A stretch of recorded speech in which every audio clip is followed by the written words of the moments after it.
Hello everyone, I hope आप सभी लोग बहुत अच्छे होंगे और उतनी बेहतरीन तरीकों से आप सभी लोगों की पढ़ाई चल रही होगी। तो इस वीडियो में भाई आपका देखने क्या वाले भाई कक्षा 12वीं विषय भौतिकी का आपके फिजिक्स का जो है प्रैक्टिस पेपर की सीरीज में सेट बी को सेट ए जो है ऑलरेडी डल गया है। नहीं देखे होंगे तो भाई उसको कर लो, क्योंकि मेरा दावा है ये तीनों वीडियो जैसे सेट ए बी और सी तीनों को आप करते हो तो कंप्लीट आपका 50+ जो है पार हो जाएगा। ठीक है, इसलिए ध्यान से तीनों चीजें जरूर कर लेंगे, तीनों का तीनों सेट। इसमें जो है छोटे क्वेश्चन जैसे कि 1 मार्क्स वाले क्वेश्चन, 2 मार्क्स वाले क्वेश्चन ये आपके वेरी हो सकते हैं, बट बड़े क्वेश्चन आपके बच्चों आने का इसमें से चांसेस है, इसलिए ध्यान से इसको कर लेंगे। इसके बाद आपको एक्स्ट्रा करना है, देन कीजिए। अगर तैयारी हो गया है तो इससे आपको एज अ टेस्ट दिला लीजिए इसको, है ना। तो देखो यहाँ पर पहला क्वेश्चन क्या बोल रहा है कि रैखिक आवेश के कारण दूरी पर तीव्रता होगी, दूरी के समानुपाती होगी, दूरी के व्युत्क्रमानुपाती, दूरी के वर्ग के व्युत्क्रमानुपाती। इस तरीके से आपको टिक आउट करना है। फिर नेक्स्ट वन है इलेक्ट्रॉन वोल्ट द्वारा मापा जाता है, इलेक्ट्रॉन वोल्ट द्वारा आवेश को, ऊर्जा को, विभवांतर को कि पारा को, इसे आपको टेक आउट करना है। Electron volts are measured by, किसके द्वारा मेजर्ड किए जाते हैं उसको बताना है। मीटर सेतु निम्न में से किस सिद्धांत पर काम करता है, किरचॉफ की सेतु, न्यूटन के सेतु, व्हीटस्टोन के सेतु, उपरोक्त सभी ये करना है आप लोगों को। क्लियर है। फिर प्रतिघात का मात्रक बताना है, ओम, म्यू, फैराड, एम्पियर, ये आपको हो जाएगा। ठीक है। फिर दूर संचार के लिए प्रयुक्त विकिरण कौन सा है, एक्स किरण, गामा किरण, सूक्ष्म तरंग, पराबैंगनी, इसको टिक आउट करना है। निम्न में से कौन सी घटना प्रकाश की कण प्रकृति को प्रकट करती है, प्रकाश की कण प्रकृति को, किस घटना के कारण हमें पता चलता है कि प्रकाश जो है छोटे छोटे कण के रूप में होते हैं। व्यतिकरण, ध्रुवण, विवर्तन, प्रकाश विद्युत प्रभाव, इसमें से एक सही उत्तर लिखना है। फिर सातवां प्रश्न भाई आपके क्या दिया हुआ है, सम्मिलित ध्रुवित प्रकाश में कंपन होता है, सॉरी समतल ध्रुवित प्रकाश में कंपन होता है परस्पर लंबवत केवल एक दिशा में, सभी दिशा में, और ये सभी इसको टिक आउट करना है। नेक्स्ट वन है जल और कांच के अपवर्तनांक क्रमशः 4, 5 तथा 3, 2 है, तो जल का कांच के सापेक्ष अपवर्तनांक क्या होगा ये आपको बताना है। नेक्स्ट वन है आप लोगों का फोटोन की ऊर्जा है, इसको अब बताना है। फिर पीएन संधि डायोड का विभव प्राचीर निर्भर नहीं करता है, इसको आपको करना है। ठीक है। फिर आपका 1 मार्क्स वाला क्वेश्चन आएंगे भाई। बात है इसके पीडीएफ का, मैं तो पीडीएफ बता दूं ऐप में मिल जाएगा भाई, पूरी प्रैक्टिस पेपर की पीडीएफ 3-3 सेट ऑल सब्जेक्ट की आपको प्रोवाइड कराया जाएगा ऐप में।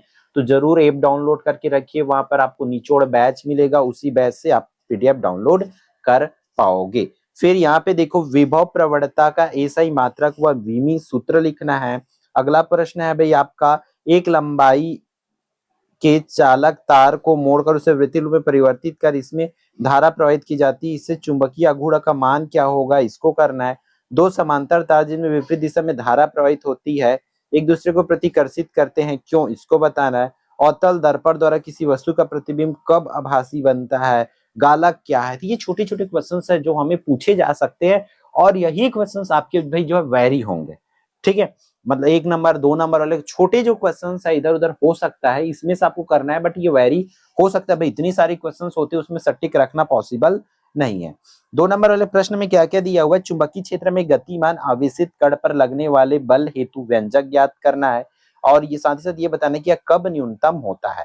फिर अनुगमन वेग या धारा घनत्व को परिभाषित करना है, अनुगमन वेग को या धारा घनत्व को परिभाषित करना है। ध्रुव प्राबल्य या चुंबकीय द्विध्रुव आघूर्ण को, देखो यहाँ पे एक ही क्वेश्चन में दो दो रखने का मकसद यही है कि आप इसको भी कर लो इसको भी कर लो, क्योंकि हमारा ये प्रैक्टिस सेट से आप खुद को टेस्ट भी लेना और आपको तैयारी भी करना है। ठीक। प्रत्यावर्ती धारा का अधिकतम मान जो है √2 है, धारा का आरएमएस मान ज्ञात करना है आप लोगों को। पूर्ण आंतरिक परिवर्तन क्या है, इसकी 2 शर्तें जो है आप लोगों को लिखना है। अगला जो क्वेश्चन है नाभिकीय संलयन या नाभिकीय विखंडन को उदाहरण सहित समझाना है। 8वां अग्र अभिनति या पक्ष अभिनति या निज अर्धचालक और बाह्य अर्धचालक या एन टाइप और पी टाइप अर्धचालक में अंतर। देखो एक ही क्वेश्चंस में आपको देखो अग्र अभिनति, पक्ष अभिनति, निज अर्धचालक या बाह्य अर्धचालक, एन टाइप या पी टाइप अर्धचालक, इतने में आपको अंतर पूरा का जितना इसमें मेंशन है पूरे के पूरे को अच्छे से आप प्रिपेयर कर लीजिए भाई। ठीक है। फिर यहाँ पर 9pf धारिता वाले 3 संधारित्र को श्रेणी क्रम में जोड़ा गया है। तब यहाँ पर कुल धारिता निकालना है। यदि संयोजन को 120 वोल्ट के संप्रेषण से जोड़ दिया जाए तो प्रत्येक संधारित्र पर विभवांतर, एक तो आपको धारिता निकालना है, दूसरा आपको विभवांतर निकालना है। तो ये न्यूमेरिकल्स आपको मस्ट है भाई, करना ही है।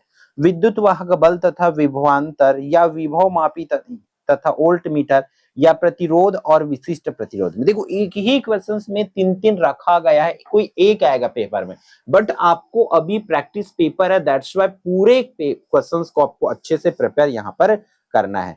द्रव्य तरंगे क्या है? डी ब्रोगली का तरंग समीकरण व्युत्पन्न जो है करना है। इसके अगला जो क्वेश्चन है, एक्स किरणें या गामा किरणें या रेडियो किरणें की खोज किसने की? इसके 2 प्रमुख उपयोग एवं गुण लिखना है।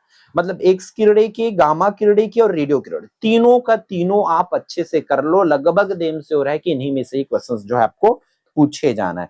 फिर हाइड्रोजन परमाणु की बामर या लाइमैन या पास्टन श्रेणी में आपको बताना है। तरंग दैर्ध्य ज्ञात करने का सूत्र लिखना है।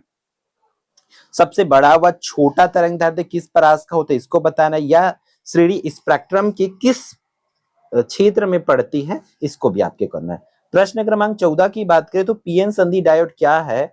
अग्र अभिनति या पक्ष अभिनति में विद्युत धारा, विद्युत परिपथ खींचकर इसका VI अभिलक्षणिक वक्र जो है आप लोगों को बनाना है।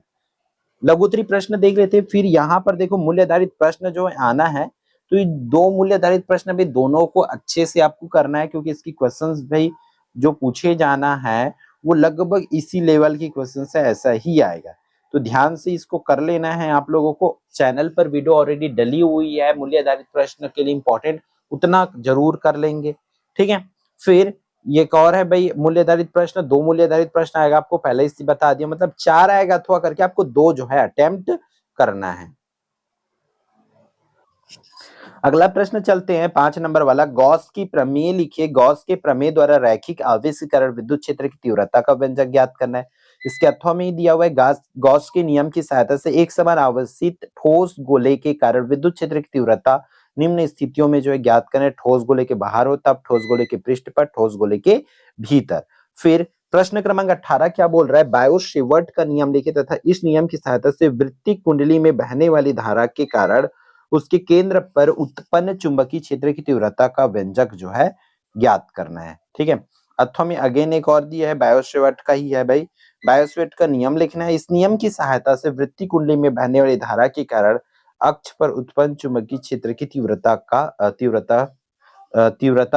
के लिए व्यंजक जो है उत्पन्न करना है। फिर लास्ट क्वेश्चन है आपके एग्जाम का, किसी गोलीय पृष्ठ द्वारा प्रकाश के अपवर्तन सूत्र, अपवर्तन हेतु सूत्र मतलब ज्ञात करना है आप लोगों को। फिर लास्ट है, एकदम लास्ट, किसी पतले लेंस के लिए आपको सिद्ध करना है। तो ये सभी क्वेश्चंस भाई मोस्ट इंपॉर्टेंट है। इन प्रश्नों को डेफिनेटली बच्चों आप लोगों को करना है, ताकि तैयारी में बिल्कुल भी कोई कमी ना हो, ठीक है। पीडीएफ आप ऐप से जरूर डाउनलोड कर लीजिएगा और इसको रिवीजन जो है बार बार आपको करना है।